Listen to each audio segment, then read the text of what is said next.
I'm certain that most of the people watching this video already know who Garfield is. Even if they haven't tackled any piece of media regarding this orange cat, they at least know that he's a lazy orange cat that just, is lazy, loves lasagna. This cat has always been relevant in some way, resulting in specials, movies, shows, and a whole lot of games. Would it be a shocker if I said that the majority of these games are just not worth your time? However, there's this saying of a diamond in a pile of shit. What do you mean that's not how the saying goes? Regardless, you already watched this video, so you know what the game is. I don't even have to say the title. The story is simple. Orange cat is lazing at the TV, the funny dog barks, causes him to break the TV, cat attempts to repair it, doesn't go well, obviously, he ends up being sucked into the TV, and now he has to navigate through all these various channels and teams to get back into the real world. Really simple plot, but for a game like this, that's all you really need. Cyanide's gameplay is also fairly simple. It's a platformer where you just have to get to the end, though it's easier said than done because this game is hard. It's most of the old school type of hard if you ask me, where I definitely find it unfair at times, but it's not too unfair to the point where I find myself just straight up quitting the game. It does help that the game does give you plenty of opportunities to get extra lives and continues in these mini games between the levels, but aside from that, I think the levels are all fine. There's nothing really that stood out to me aside from the occasional annoyance, but overall the gameplay is fine. There's nothing too great or terrible for me to say. Well, aside from the final boss, which is just boring and annoying. See, throughout the game you access the levels by navigating the hub, which is basically the insides of the TV. Pretty cool idea. The final boss literally takes place here, which again, cool idea.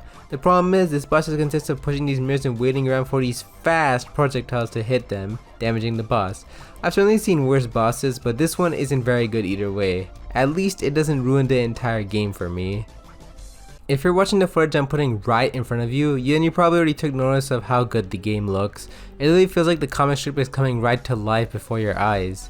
If my memory serves me right, this game uses a method where they first draw everything and then digitize it, similar to games like Earthworm Jim at the time, and the end result is a game that's just very nice to look at. Even though I'm playing the PC version, which means a higher resolution, the Genesis version is no slouch, looking just as good if you ask me. Now, the soundtrack for this game is pretty good. I wouldn't say it's anything like amazing, but it's a great listen from time to time, given that we are on the PC version. It's not to say the Genesis version sounds bad though, it's just more as a personal preference of mine, because I'm not really huge on the Genesis sound.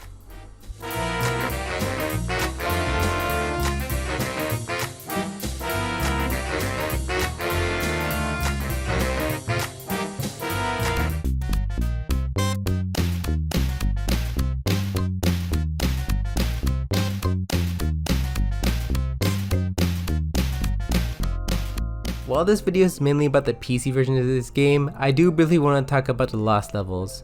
You see, Sega ran a service back then called the Sega Channel, where you could basically download games, cheat codes, tips, and so on.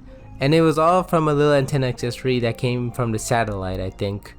One of the games on the service was Cyanide, but it had 3 levels that were cut from the final game. Well, it's 2 levels in the cut area, but you get the point. And these were luckily cut from the game due to size limits, couldn't fit all of that in the Genesis card I assume. Sadly, due to the console not keeping the data of the game once it's turned off, and the combination of nobody wanting to dump it, this game has, and still, remains lost. If only one more person cared about you. It is worth knowing that 2 of these levels are in the Game Gear version of the game, but that's something I'll get to some other day. Maybe. I'm not making any promises. The cut section from the Casablanca level is still lost though, and the only thing really have to go off is just a couple of screenshots. Same goes for the other cut levels too, though funnily enough, they were included in official merchandise for some reason. Maybe this game was supposed to have a second part and use a lock-on technology like Sonic 3 and Knuckles did?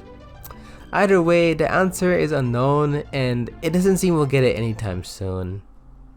In the end, Caught in the Act is an okay game. I wouldn't call it either good or bad, and if you like 90s platformers, then I think this will be to your liking. If anything, I've heard this is one of the very few Garfield games that's like actually worth playing, but that's from others, not me. As far as I'm concerned, I'm good with just playing this game and leaving it at that. I mean, I'd have to be a total loser to play through every single Garfield game.